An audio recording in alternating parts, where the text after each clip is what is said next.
शायद डिक्टेटरशिप आपने अभी तक सिर्फ हिस्ट्री की बुक्स में पढ़ा होगा, लेकिन रियल लाइफ में देख भी लीजिए ये वेस्ट बंगाल की तस्वीरें, जहां विवेक अग्निहोत्री जी की फिल्म बंगाल फाइल्स रिलीज नहीं होने वाली थी। उस फिल्म का सिर्फ ट्रेलर रिलीज होना था आज 16 अगस्त को, और उसका ट्रेलर रिलीज नहीं होने दिया गया, जबरदस्ती उसको बंद करवा दिया गया। ऐसे तो अगर कोई भी फिल्म रिलीज होती है तो उसका ट्रेलर सिनेमा हॉल में रिलीज किया जाता है, बाकायदा उसकी एडवर्टाइजिंग की जाती है, बाकायदा कंपनियां उसके लिए पैसे लगाती हैं। लेकिन इस फिल्म को सिनेमा में भी रिलीज नहीं होने दिया गया, जबकि सीबीएफसी जो फिल्म अप्रूविंग का सर्टिफिकेट देती है उसने अप्रूव कर रखा था। इसके बावजूद बंगाल के सिनेमा घरों में इसको जगह नहीं दी गई। फिर ये एक जैसे होटल टाइप का आपको स्क्रीन पर दिखाई दे रहा है या कुछ है ऐसा, जहां पर फिल्म का ट्रेलर दिखाया जा रहा था, लेकिन बीच में पुलिस आ गई और देखिए बंद करा दिया गया। अब अगर आपने कश्मीर फाइल्स देखी होगी, शायद उसको भी विवेक अग्निहोत्री जी ने ही बनाई थी। क्या गलत था कुछ उस फिल्म में? और जो दिखाया गया था वो एक सच था जो हो रखा था, और उसको आज के युवाओं को बताने के लिए कि हमारे पास्ट में क्या हो रखा है, फिल्म सबसे अच्छा मीडियम होता है। और उसी के लिए द कश्मीर फाइल्स बनाई गई थी, जिसके थ्रू लोगों को बताया गया कि कश्मीरी हिंदुओं के साथ 90 के दशक में हुआ क्या था। इसी तरीके से बंगाल फाइल्स बनाई गई और बंगाल की हकीकत को दिखाया गया है कि वहाँ कैसे हिंदुओं का जेनोसाइड हुआ था। लेकिन ममता बनर्जी जी को ये बात नहीं पची, क्योंकि एक पर्टिकुलर धर्म के लोग इस बात से आहत हो रहे थे। और बंगाल की पॉलिटिक्स ही सिर्फ हिंदू मुस्लिम से चलती है, जैसा कि ट्रेलर में दिखाया भी गया है। अब अगर आप ये सोचिए कि ऐसी हकीकत लोगों को दिखा दी जाएगी, क्योंकि फिल्म के थ्रू दिखाया जाएगा, तो ये बात पूरी इंडिया में फैलेगी, तो ममता बनर्जी जी की क्या होगी? अभी तो ऐसे कुछ मामले सामने आते हैं जब, तो उसको पॉलिटिकली रूप दे दिया जाता है कि ये बीजेपी वाले ने करा। और अगर ममता बनर्जी जी के जहन में कोई डर नहीं था तो फिर ट्रेलर क्यों नहीं रिलीज होने दिया गया भाई? क्यों रोकवा दिया गया इस तरीके से? ये डिक्टेटरशिप नहीं है? आप खुद विवेक अग्निहोत्री जी को सुन लीजिए, वो खुद कह रहे हैं ये बात कि पॉलिटिकली प्रेशर बनाया गया और फिल्म के ट्रेलर को रिलीज नहीं होने दिया गया। हमारे पास सारी परमिशंस थी, सारा राइटिंग में कॉरेस्पॉन्डेंस था, इसीलिए तो हमारी सारी टीम यहाँ कोलकाता आई। लेकिन यहाँ पहुँचते ही साथ मुझे अभी अभी पता चला है कि उस कार्यक्रम को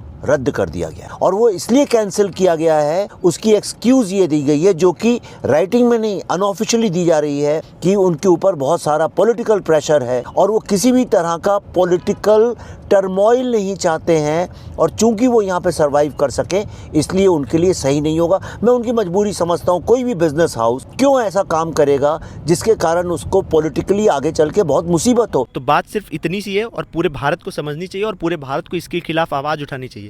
बंगाल में जो कुछ हो रहा है वो सही नहीं है किसी भी लोकतंत्र के लिए। न युवाओं को नौकरी है, न बेटियां सुरक्षित हैं, कुछ नहीं है बंगाल में। सब बर्बाद हो चुका है बंगाल में।